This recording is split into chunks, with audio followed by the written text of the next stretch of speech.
ನೊಂದ ಜೀವಕ್ಕೆ ಮುರಿದ ಮನಸ್ಸಿಗೆ ಪ್ರಶ್ನೆಗಳಲ್ಲಿ ಸಿಲುಕಿದ ಜೀವನಕ್ಕೆ ಬೆಳಕಿಗಾಗಿ ಅಲೆಯುವ ಹೃದಯಕ್ಕೆ ಸತ್ಯವೇದದಿಂದ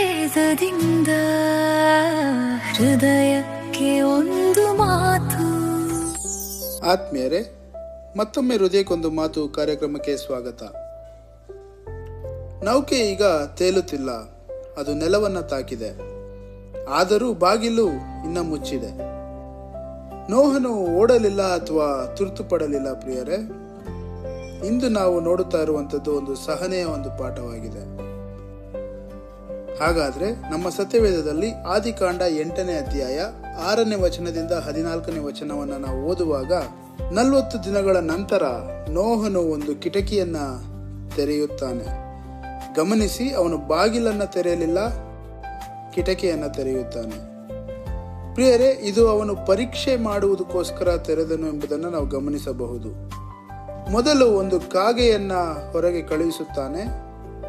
ಅದು ಹೊರಗೆ ಹಾರುತ್ತಾ ತಿರುಗಿ ಬರುತ್ತಾ ಹಾಗೆಯೇ ಹಾರಾಡುತ್ತಾ ಇರುವಂತದ್ದಾಗಿರುತ್ತದೆ. ನಂತರ ಒಂದು ಪಾರಿವಾಳವನ್ನ ಕಳುಹಿಸುತ್ತಾನೆ. ಅದು ಮರಳಿ ಬರುವಂತದ್ದಾಗಿದೆ. ಯಾಕೆಂಬುದಾಗಿ ನಾವು ನೋಡುವುದಾದ್ರೆ, ಅದು ವಿಶ್ರಾಂತಿ ಪಡೆಯಲು ಬೇಕಾಗಿರ್ತಕ್ಕಂಥ ಸ್ಥಳವು ಭೂಮಿಯಲ್ಲಿ ಇನ್ನ ಸಿದ್ಧವಾಗಿಲ್ಲ ಎಂಬುದಾಗಿ. ಹಾಗಾದ್ರೆ ಇಲ್ಲಿ ನಾವು ನೋಡುವಂತ ಒಂದು ಸಂಗತಿ ಏನೆಂಬುದಾಗಿ ನಾವು ನೋಡಿದರೆ, ನಂಬಿಕೆ ಅಂದರೆ ಅಜಾಗರೂಕತೆ ಅಲ್ಲ. ಪ್ರಿಯರೇ, ದೇವರ ಮೇಲೆ ನಂಬಿಕೆ ಇಟ್ಟರೂ ವಿವೇಕವನ್ನ ಸಹ ನಾವು ಬಳಸಬೇಕು.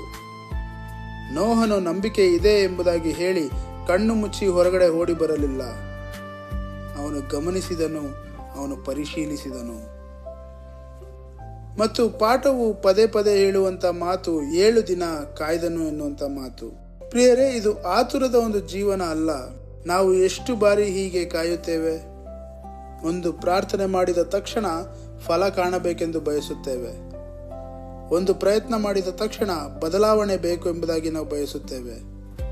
ಆದರೆ ಇಲ್ಲಿ ನಾವು ನೋಡುವಾಗ, ನೋಹನು ದೇವರ ಸಮಯವನ್ನ ಒತ್ತಾಯಿಸಲಿಲ್ಲ, ತನ್ನ ಸಮಯವನ್ನ ತ್ವರಿತಗೊಳಿಸಲಿಲ್ಲ. ಇನ್ನು 3ನೇ ಬಾರಿ ಪಾರಿವಾಳವನ್ನ ಹೊರಗೆ ಕಳುಹಿಸಿದಾಗ, ಆ ಪಾರಿವಾಳವು ಅದರ ಚಂಚಿನಲ್ಲಿ ಒಂದು ಹೊಸ ಆಲಿವ್ ಎಲೆಯನ್ನ ತೆಗೆದುಕೊಂಡು ಬರುವಂತದ್ದಾಗಿದೆ. ಪ್ರಿಯರೇ, ಈ ಒಂದು ಚಿಕ್ಕ ಎಲೆ ಇದು ಒಂದು ದೊಡ್ಡ ಸಂದೇಶವನ್ನ ನೀಡುವಂತ ಒಂದು ಎಲೆಯಾಗಿತ್ತು. ಏನೆಂಬುದಾಗಿ ನಾವು ನೋಡುವಾಗ, ನೀರು ಕಡಿಮೆಯಾಗುತ್ತಾ ಇದೆ, ಜೀವ ಮತ್ತೆ ಆರಂಭವಾಗುತ್ತಾ ಇದೆ ಮತ್ತು ಭೂಮಿ ಮತ್ತೆ ಫಲ ಕೊಡಲು ಪ್ರಾರಂಭಿಸಿದೆ ಎಂಬುದಾಗಿ ಒಂದು ದೊಡ್ಡ ಸಂದೇಶವನ್ನ ಕೊಡುವಂತ ಒಂದು ಎಲೆಯಾಗಿತ್ತು.